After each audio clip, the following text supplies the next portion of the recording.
Hello everyone, and welcome to Retro Brick Reviews, where today we'll be taking a look at a LEGO set that I have been wanting to review for quite a long time now, so I'm glad to finally get the chance.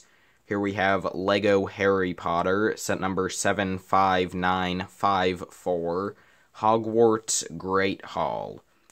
This set comes with 878 pieces, 10 minifigures, and retails for around $100 in the United States, and is the flagship set of the new LEGO Harry Potter line.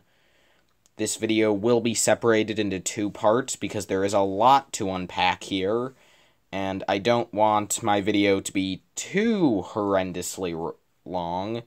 So, in part 1, which is the video you're watching now, we'll take a look at all 10 of the set's minifigures, as well as a couple of pets and one other sort of accessory. You'll understand when we get to it.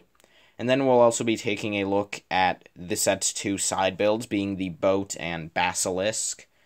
And then in part 2, the next video I bring out, we'll be taking a look at the Great Hall inside and out. But that's enough of that. Let's start this review proper by taking a look at the minifigures, starting with Harry Potter. So here we have the first of the 10 minifigures in the set, this figure being Harry Potter. And as the 5 sets go, this is the only set to include Harry in a standard Gryffindor uniform. However, none of the parts on this figure are exclusive.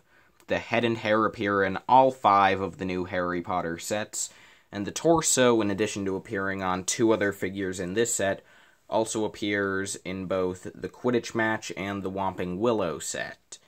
So, yeah, nothing real exclusive here, but he's still a nice figure to get nonetheless. To start with, his hairpiece is a brand new mold. It's very good, very messy. It parts around the scar, which is nice. I really do like that detail.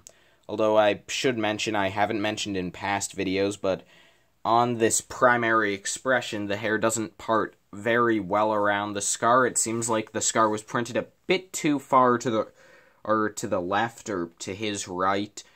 So you do have to tilt the hairpiece a bit unnaturally to get it to part around the scar, but it does work fine on the alternate face I'll show you in a minute, but I feel as though this is a very good likeness to a young Daniel Radcliffe. The smile is great, the eyebrows are great, the eyes are great. It's a good job.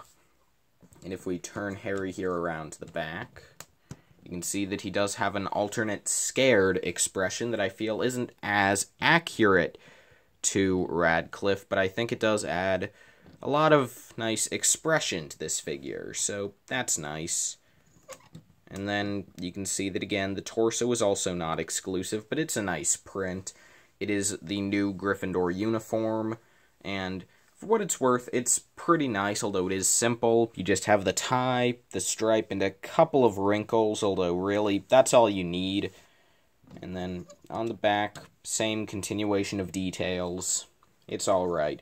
He does have short legs, but since this set is based off of Harry Potter and the Philosopher's Stone for the most part, and the rest of it is based off of Harry Potter and the Chamber of Secrets, both of which I feel short legs are well-deserved for, it's a good choice.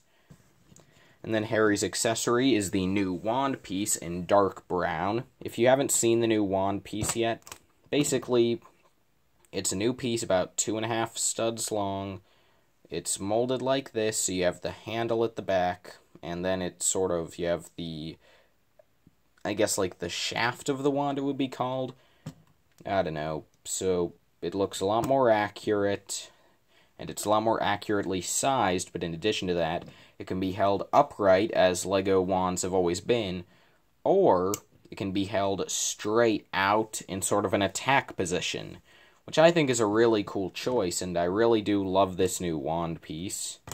And in general, I really love this new Harry minifigure. I mean, again, nothing here is exclusive, but it's all very nice. So, yeah, that's really all I can say about Harry. He's nothing too special, but in a way, he is very special. He's a great figure, easily one of the best of 2018. Continuing the streak of nearly perfect figures, here we have Ronald Weasley, who does not have a new hair mold, but honestly, if someone hadn't pointed it out to me, I wouldn't have noticed that he just has the Luke Skywalker hairpiece in dark orange, because it works really well for Ron. Like, I think it works better here than it does for Luke. So, yeah, it's a good choice. I mean, maybe it's a bit too messy and long around the back, but I mean, for most angles, especially from the front, it looks perfect. It parts in just the right spot. It's just the right length on the front. It's a really awesome use of this hairpiece. Good job, LEGO. And then you can sort of see Ron's face, which I think looks pretty nice. I mean, it is a pretty perfect likeness to a young Rupert Grint. I mean, the eyes, the mouth, it looks very good. He has some freckles, and removing that, you can see a bit more of his face with the other eyebrow. Great expression. His alternate face is very scared, very accurate to Ron, in my opinion. Specifically, I believe this is taken specifically from the Aragog scene from Chamber of Secrets, but it really does work in most scenarios, so yeah. I really like this print as well. Looks just like Rupert Grint. The mouth is well done. The eyes are perfect. It's great. Now, Ron here does have the same torso print as Harry, but seeing as how they're in the same house, that makes total sense. And then Ron has the new wand piece in a standard brown color as opposed to dark brown. So that's nice to see. And yeah, that is Ron Weasley. Another really nice figure to go along with Harry. Another really great likeness to an actor. And just in general, another really awesome figure. Capping off the Harry Potter main trio, here we have Hermione Granger, who, much like Harry, has a brand new hair mold for this figure, and it looks really awesome, to be honest. Like, it's very messy, it's just the right length, it frames her face very well, the bangs are perfect. This is a great hairpiece. I love it. I hope it's not exclusive just to the Harry Potter line for Hermione. I would love to get this in more colors. It's just a great mold. Easily one of my favorite hair molds LEGO has made. Like, ever. It's great. Hermione's face, though, it could be a bit better. Like, I feel as though the eyes and the eyebrows are pretty much perfect, but the mouth isn't to me, and I think I have finally figured out what's bothering me. I think she should have, like, little dimples around the corners of her mouth. I don't know, I think maybe it could help with the likeness a bit, since, of course, young Emma Watson, during the first couple of movies, did have a rather chubby face, or that's not really the best way to put it, but you know what I'm talking about, so I feel as though some dimples would have worked pretty well there. I think it could have helped with the likeness a little. Anyway, on the alternate face, she looks very scared, but strangely, I feel as though this, unlike Harry's, really doesn't detract from the likeness that much. I don't know, I think this works pretty well for a young Emma Watson. I like this expression. And then again, she does have the same torso as Harry and Ron, which is good. She is a first year in this set after all, so it would be really strange for her to have a gender-specific torso. Something she probably should have, though, is a skirt, because, like, in general, the black pants aren't accurate, as all of the male students should have gray pants, the same color as the jumper, but, I mean, black looks better than dark gray on the minifigure, so I'm fine with that, but the female students should have skirts, and I kind of wish they'd done that, because in the minifigure series, Cho Chang gets a skirt, but then none of the female figures in this set do, so it's a bit inconsistent there, but, I mean, I understand why LEGO didn't do it, because having a really tiny fabric piece for an actual skirt would have been a pain, and double molding it would have been expensive and probably wouldn't have looked that good. So, like, I get why they didn't do it. It's just that I also kind of wish that they had. But I'm fine with this. It still works pretty well. And then Hermione does just have the new wand piece in dark tan, and that's Hermione. I would say that the likeness and the face print aren't as good as on Harry and Ron, but the hairpiece here is great. Another really great figure to get in this set, and I am glad that this set does allow you to get all three of the main characters in one set. And I mean, I know that I believe the Whomping Willow and the Hogwarts Express do as well, but I mean, this gives you them all in their standard Hogwarts uniforms, and again, it's nice that LEGO did include all three of them here, because they totally could have just, like, not included one of them so that you would have to buy another set to get them, which is something that LEGO does very often, especially with LEGO Star Wars. So, yeah. Great to get the whole main trio. Great to get Hermione in general. Great figure. Now let's move on to the next one. Next up here is Draco Malfoy, a figure that is quite surprisingly exclusive to this set. Yeah, you'd think that for a character so important to the series, basically being Harry's rival, you'd think that Draco would be in another set, but nope. Not in the Hogwarts Express, not in Quidditch. He's only here and in the Minifigure series. So, but luckily, LEGO did a pretty good job on Draco for the one set he appears in. So, yeah, to start with, he does have the standard Widow's Peak hairpiece, but seeing as how that was originally designed back in 2010 for Draco, it works pretty well. It is in a new color, being a sort of bright yellow, and it looks very good, very slicked. I love this hairpiece, and it works very well for Draco. Just kind of wish that LEGO didn't use it for every other minifigure ever made. But I digress. The face print, I think, is alright. I mean, I feel as though the eyes and the eyebrows are very well done for a young Tom Felton, but the mouth, I don't know about the mouth. It looks a bit strange to me. I don't know what expression this is supposed to be. It just looks a bit strange. And then his alternate face of his hairpiece will ever come off also isn't too accurate. It's very angry face, and, like, again, the mouth.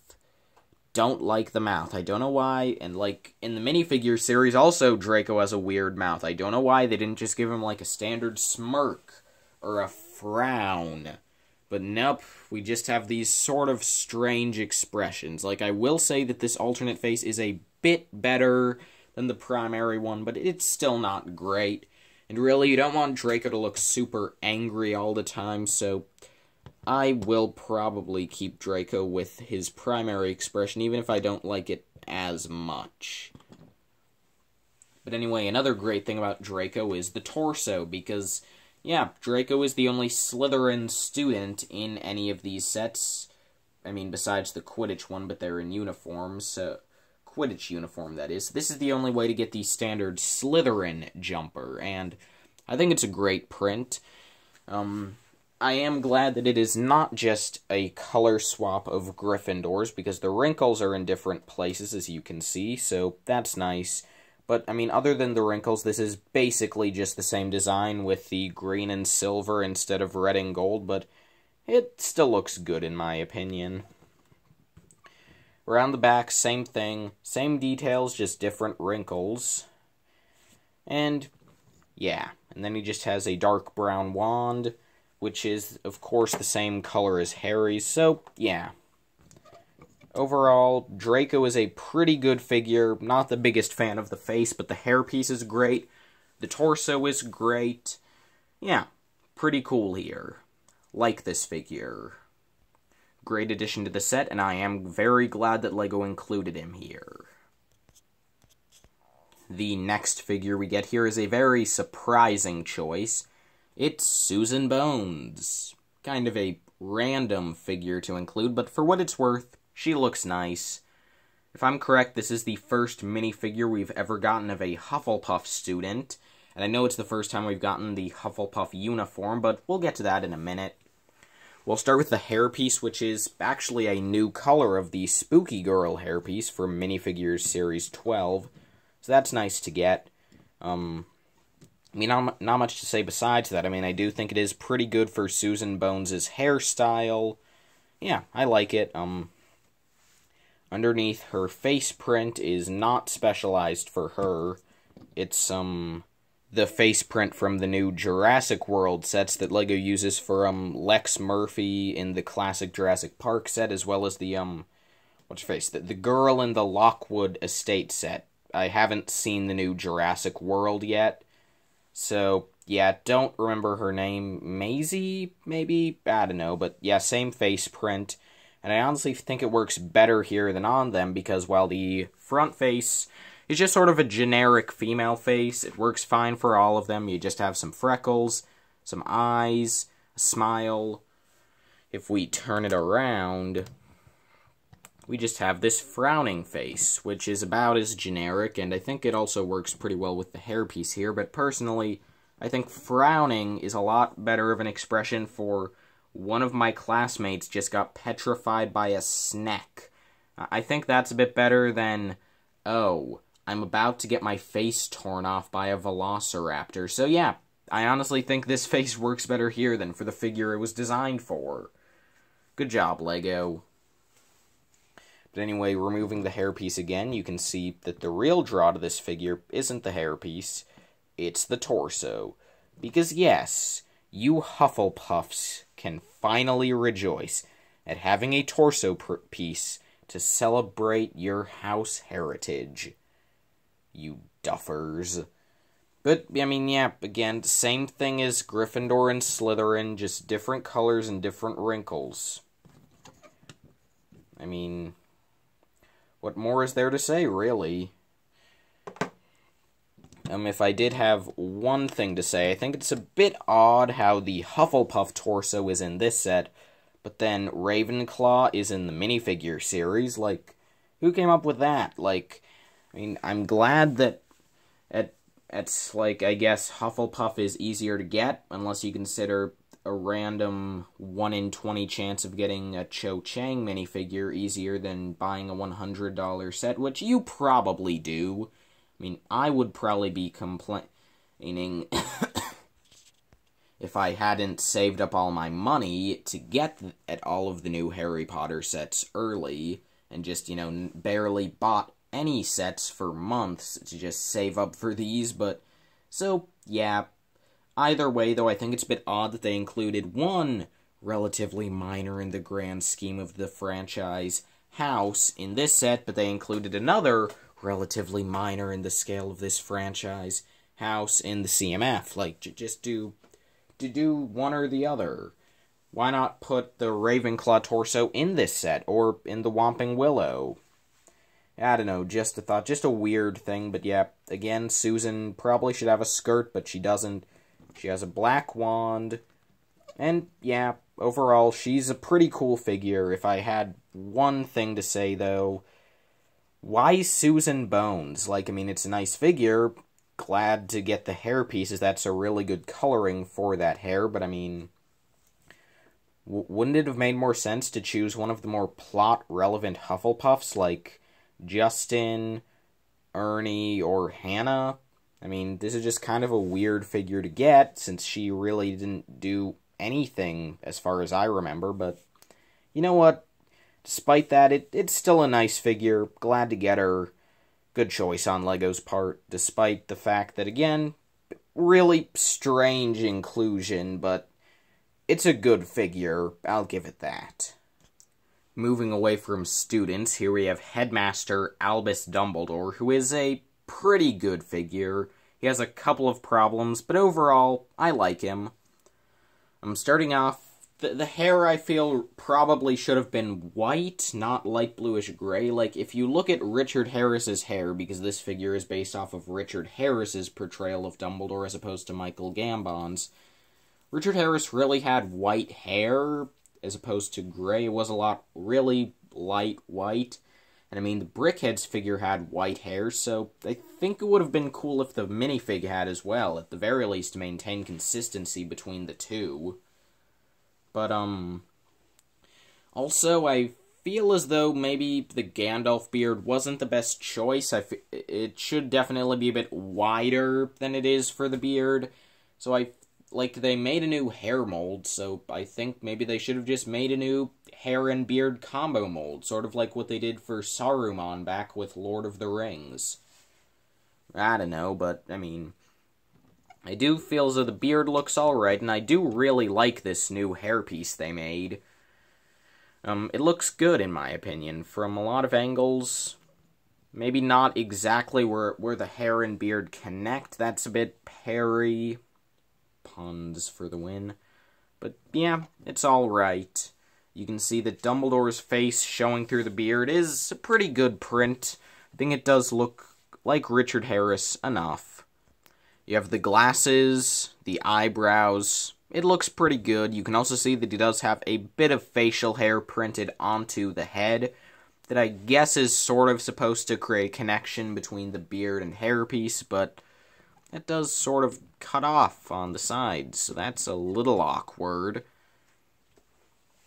But anyway, Dumbledore does have an alternate facial expression, where he no longer has glasses, and I guess he looks a little more serious. I don't like this face as much. Like, it's still alright, but I feel so the primary one does look a bit more like Richard Harris. But anyway, removing the beard so we can get a better look at the rest of the face, as well as the torso and legs, yeah. I mean, again, the primary expression I feel looks pretty good for Richard Harris, besides the weird white Homer Simpson muzzle. And then around the back, again, just a bit more serious without glasses. And not perfect, but it's an alright expression. And then for the torso and legs, you have a lot of nice details there.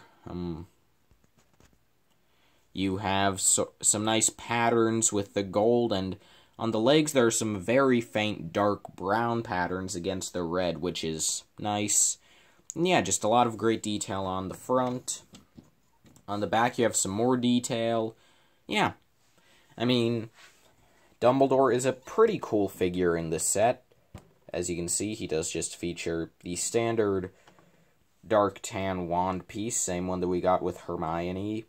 I think it would have been nice if maybe you could have had a new mold for the Elder Wand, but that doesn't really become important until much later in the series, so I sort of understand why they didn't include it here. But, yeah, overall, that's Dumbledore, a figure that does have a couple of flaws, but overall, he's still pretty good, I'd say. Great to get him.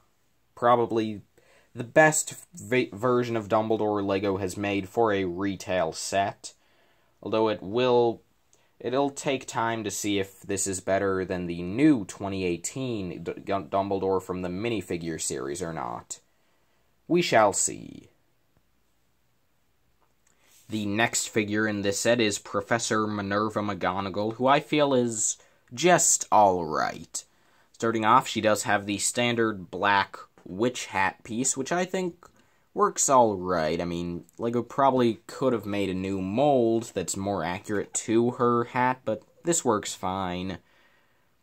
I mean, there is a little issue with it, but I'll get to that in a minute. If we remove the hat, you can see her face, which I think is pretty alright.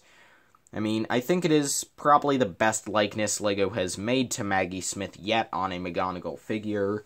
Personally, I do prefer the 2010 version, as I feel that one might have a bit more personality to it, but this is still a good likeness, and it's a close second to that one. Like, objectively, this probably is better. I don't know, I just really like that old face, but I also really like this one. It's a good expression. And if we turn her head around, McGonagall does have an alternate face that, personally, I don't like nearly as much. I mean, she just looks very angry, and it doesn't really look like Maggie Smith to me. So, yeah. So I'm definitely keeping this on the primary expression most of the time. And the problem I mentioned with the hat earlier is since she has a double-sided face, like, she looks fine from, like, a straight-on angle, but if you start to look at her from any sort of downward angle, you can totally see the mouth of the alternate face showing through, which isn't very good, but it's alright, I guess. Anyway, then you can see McGonagall's torso and legs are printed with her robes carrying down over them the dark green robes with some lighter green patterns. It looks alright, and you can see that at the top up there is sort of a silver clip, which I think is pretty nice. On the back, again, you just have more of those patterns. Pretty cool. She comes with a black wand piece. And yeah, so McGonagall is alright. I mean, personally, I would have preferred if she had sort of the new dress piece instead of the minifigure legs. Like, I understand that she has legs so that she can sit, but I don't know. I feel as though just a sloped piece or a dress would have worked better, in my opinion. I don't know, that's just me. I'm guessing, like at the Toy Fair, New York Toy Fair, when this set was first shown off, the sort of early prototype, McGonagall had a sloped piece.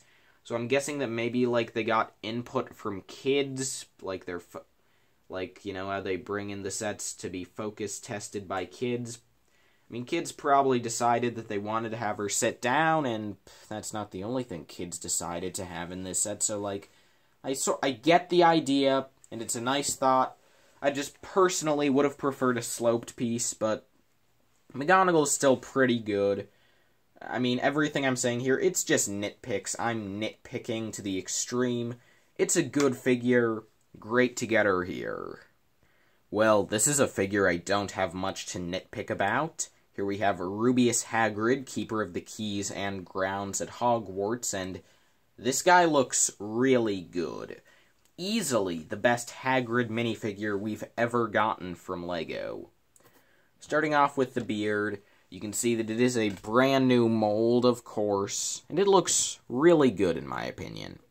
It's shorter around the back, it's very wide and tangled, it's longer in the front, of course, which is good because the original Hagrid beard was super long in the back and the front, and it was just really inaccurate, and it was black. This is so much better.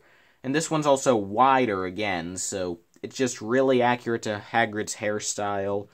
And if we remove the beard to take a look at the face, it isn't nightmare fuel this time. This is a really good likeness to the actor who portrayed Hagrid in the films. Yeah, it's a really good face. It works pretty well without the beard. Really well with the beard. I mean, yeah, it would have been cool if maybe he had an alternate face to maybe make him look a bit more angry, but I think this is still fine. But then anyway, you can see the torso print, which is, of course, the torso is a new design, new mold, in a sort of nougaty color. I'll remove the beard again so you can see a bit more of the printing on that. Yeah, it looks really good in my opinion. I like the printing that they put on there. He looks really good.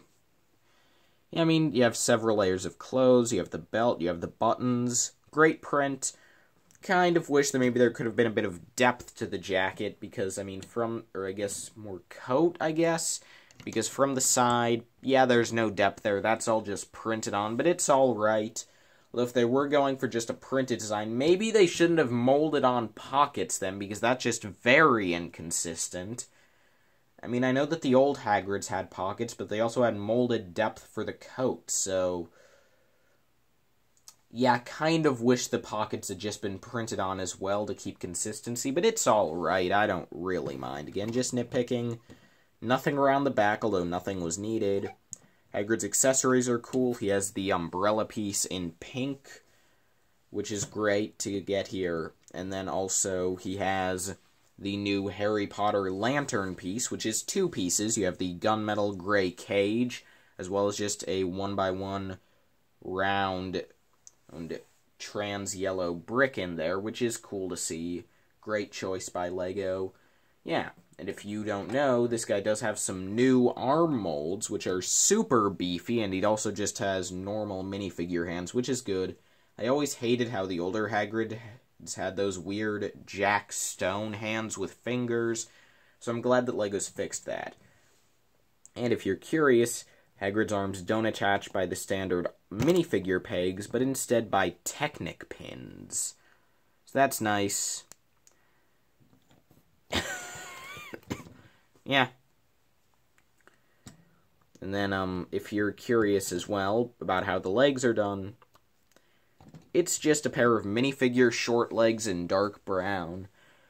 And then you just stick the body on top of it. I mean, I think it would have been really nice if maybe they could have put the holes to attach the legs farther up in there, and then you could have had normal minifigure legs go inside instead. But again, that's a really small nitpick. This guy does legitimately look really great.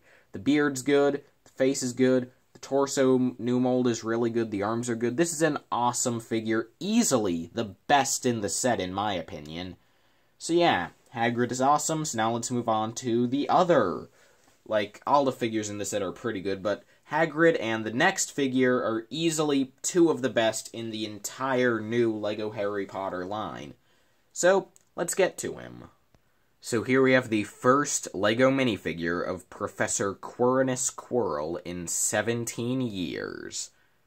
And luckily, this guy looks amazing.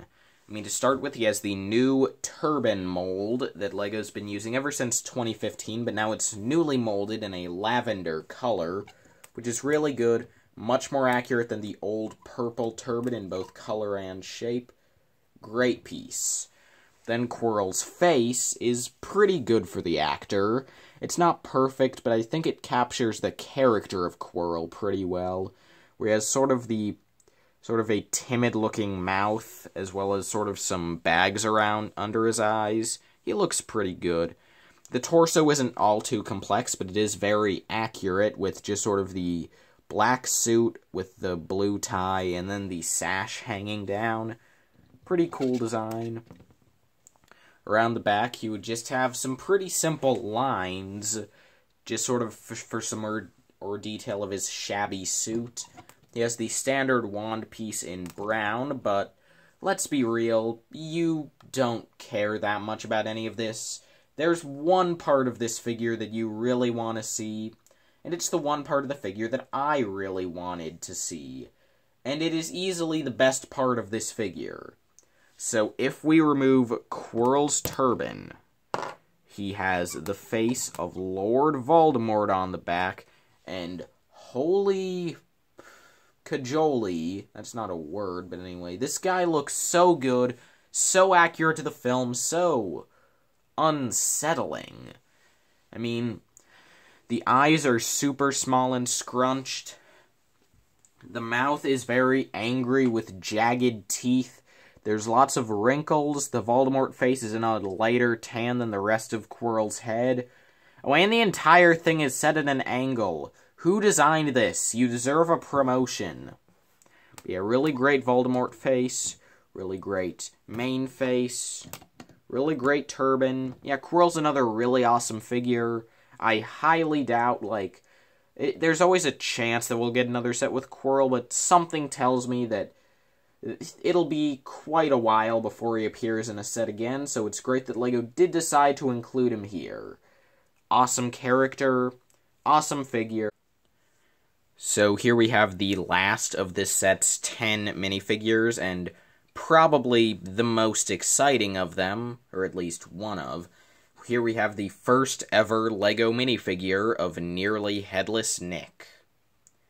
And yeah, I can probably tell you a few reasons as to why this is the first minifigure of him. The second most obvious thing being that he's, in the series, he is a transparent blue ghost, and LEGO doesn't make transparent minifigures. At least, not torsos or belts. So LEGO's decision here was to instead do him in sort of a monochromatic gray and white design, which I think looks pretty good. Starting off with the hairpiece, he has the Doc Brown hairpiece from LEGO Dimensions in a light bluish gray color. It's definitely not perfect, but I think it works alright. And I mean, it's cool to get it in that color, even if it's not entirely accurate to Sir Nicholas. And then you have his face print, which is perfect for the actor who played Nearly Headless Nick. I don't remember his name, but it is a really good expression. Looks just like him. The eyes, the mouth, the eyebrows, everything here is great. The facial hair, yep. The alternate face, I feel, isn't as good. It's sort of a frown. It honestly looks a little goofy, although it is, again, still pretty accurate, although not perfect. It's just the expression is strange-ish. But just turning this around to the main face, which I think is a lot better, you can see that Nick's torso and legs have a lot of silver on them, a couple of different shades of metallic-y silvers, and that's cool because then from some angles it does give him a sort of ethereal look. Like, it is rather hard to show on camera, but yeah, sort of like here, you can sort of see that it almost makes him look sort of see-through with how the colors work. It's weird, but I really like it. It's a really good choice by LEGO, and I just love this figure. You can see the torso and legs do have a lot of very nice detailing on them for a nice outfit.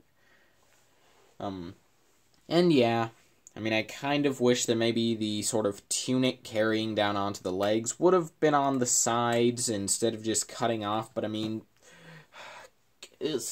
printing cutting off when they get to the side of legs is a common thing on licensed LEGO minifigures, so I've just grown to live with it. At the very least, just having light gray cut off when it's supposed to be going on to dark gray, it's not too noticeable, as opposed to a lot of other examples, which really are noticeable, so I'm fine with this. From the back, Nick's torso print is basically the same idea as the front, just with the metallic colors again, to make it look very ethereal, and yeah. Overall, that is LEGO's nearly headless Nick figure.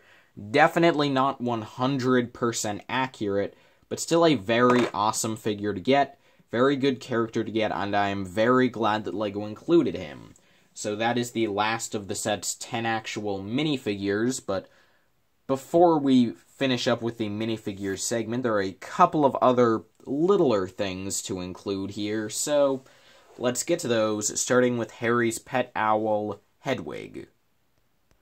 So here we have this really cool Hedwig figure, which premiered all the way back in 2010, for that line of Harry Potter sets, and I think it is really cool that LEGO continued the same Hedwig design over from those sets because this is a very nice figure.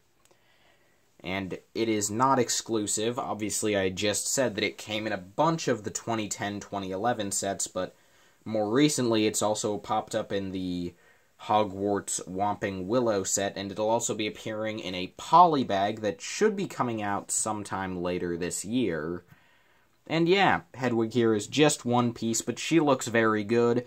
It's a white owl mold with some great printing. So you have the eyes, which have a bit of yellow around them, which is accurate to make them look very bird-like. You have the beak, which is well done, and you have a lot of feathers.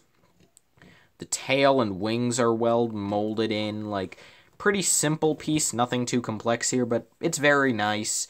I really do love this Hedwig minifigure. Glad to get it here. Yeah, now let's move on to the next figure, in quotes, that we get here. So here we have Ron's pet rat Scabbers, aka Peter Pettigrew, and this is a really great update from the old Scabbers, which was literally just a gray Lego rat piece. This is such an upgrade from that. Starting off, he's dark tan now, which is much more accurate, and he has printed eyes. But in general, this new mold for a rat that I believe premiered in one of the LEGO City Arctic sets is such a good piece. Like, I feel as though the face is well shaped, then like the legs are well done, the tail is well done. Like, not much to say here. You can see all the details very quickly. Like, it's all just molded in except the printed eyes, but it's very simple, but it's also very good. Love this new Scabbers piece. Hope to see it more often. Much like Hedwig, it's not exclusive. It also appears in the new Hogwarts Express set. But yeah, really cool new Scabbers. So now let's move on to the very last thing in this set that is worthy of my minifigure stand. So here we have easily one of the coolest parts in the set, the new LEGO sorting hat, which is currently exclusive to this set, and to be honest, I think it'll stay that way. This part is definitely going to become very collectible as time goes on, And I mean, again, unless LEGO makes a Chamber of Secrets or Dumbledore's office set, this will probably be the only set to include the Sorting Hat. So, yeah, I'm glad that LEGO did make it a really awesome, newly molded piece. I mean, not only do you have the face molded into the hat, but then you have the brim, which is much larger and more, I guess, worn. I don't know. It's very floppy and big compared to the normal wizard hat brims. And also, it's pointed forwards for a change. Normally, the top of the hat is pointed back. And in general, the creases look much more like just creases and folds as opposed to the actual intended design. So, yeah. This is a really awesome new sorting hat piece. And if you're curious as to how it looks on a minifigure, just for the sake of showing it off, I'll take Harry here, zoom out a little, so you will be able to see it, and then just put the hat on his head. It'll connect down. Yeah, it looks pretty good. I mean, of course, it does cover up a bit of the minifigure's head, as it really should. And, yeah, I really love this new sorting hat. Great new part to get. And, yeah, so that is the last minifigure type object included in this set. So before we wrap up part 1 of this video, let's take a look at the 2 side builds included with the Hogwarts Great Hall. So here we have a very simple side build. It's a boat. It's a boat. I mean, it's just the normal LEGO boat piece that just has a couple of parts used to have a little lantern on the front. I mean, it's extremely simple, but it looks nice. I do like the trans neon green headpiece used for the light. I'm glad that that wasn't just yellow or clear or something. The neon greenness of it does make it seem rather magical, which is nice. And something else that's pretty cool about this boat is that just being the normal LEGO boat piece, but with how much space is left in it, even with the light, you can fit 4 minifigures in the boat, just like in the movie, where you can have 4 first years in it. So that's a really nice touch. I mean, it's not really a nice touch, it's just a nice coincidence for LEGO, but still, I like it. I mean, and yeah, I mean, this is a very simple build, but it works. I mean, I think it would have been nice if maybe LEGO could have included 2 boats in this set. Just, you know, just a spare. I mean, it's literally 5 parts. Would have been nice to get one to house some of your other Hogwarts students from the Whomping Willow set, as well as you have, of course, Draco in this set. And I mean, then there's the minifigure series. Yeah, I mean, it would have been nice to get another boat, but I'm fine with just one. It's a perfectly fine build. Yep. So now let's move on to the very last build of this set, which doesn't really deserve its own segment, because it is this awful new basilisk. And I don't mean to be rude, but this is easily the worst part of any of the new LEGO Harry Potter sets. It's worse than that terrible new Grindelwald figure. It's worse than the Graves minifigure in the CMF being limited to only 1 in every 60 packs. It's just terrible. This is an awful basilisk. And how is this even a basilisk? Like, I'll just put Harry here. It's so terrible at being a basilisk that I've seen videos of people reviewing this set, where people in the comments have claimed that it's not the basilisk, because LEGO would never make a basilisk this pathetic. But no, you can go on LEGO.com. It's the basilisk. It is officially the basilisk. This is supposed to be the giant snake from the Chamber of Secrets that could kill you just by looking at you. There's not even any space in its mouth. Look at that. Look at this total garbage. I mean, okay, I'll try to be a little positive. You have some nice posability with these ball joints. Unfortunately, they're all 2 different shades of gray. Then you have the tail, which has gray on it as well. Like, at least with the ball joints, those are color-locked, even though, like, the light gray parts come in dark gray as well. I mean, I'm not sure if the tail one does, but I know that, like, the female pieces, that are used for these segments, those come in dark bluish gray, so why are they only in light gray here? Why'd they do that? But then they also have, like, some intentional gray up on the neck and even on the bottom of the jaw. Like, why'd they do that? If you have to have a gray, at the very least, keep it to a minimum. Oh, and also, the Akame in the Fantastic Beasts suitcase set is also a snake that uses these mixel ball joints, but it actually covered them up. So what's this thing's excuse? The answer doesn't have an excuse. This is atrocious. It's segmented, super ugly segmented. It's tiny. I mean, you see the problem here. I don't need to keep going into it. This is atrocious. Easily the worst thing in any of these new LEGO Harry Potter sets. One of the worst builds of 2018. I mean, even if this wasn't the Basilisk, even if this was supposed to be, say, Nagini, it's still bad, because first off, I haven't even mentioned yet, why is the primary color black? The Basilisk is dark green, but anyway, it has tons of gray where it doesn't belong. It's super segmented. The segments are super blocky. It's very short and small. The head doesn't look good. I mean, look at this. What are these tooth pieces here for? Are they supposed to be scales? What's up with the design of the head? Again, is that supposed to be scaled? It doesn't look good. You just have a couple of fangs in the front. This thing is... I don't want to look at it anymore. There, now let's just go on to the final verdict before I rant for another 5 minutes.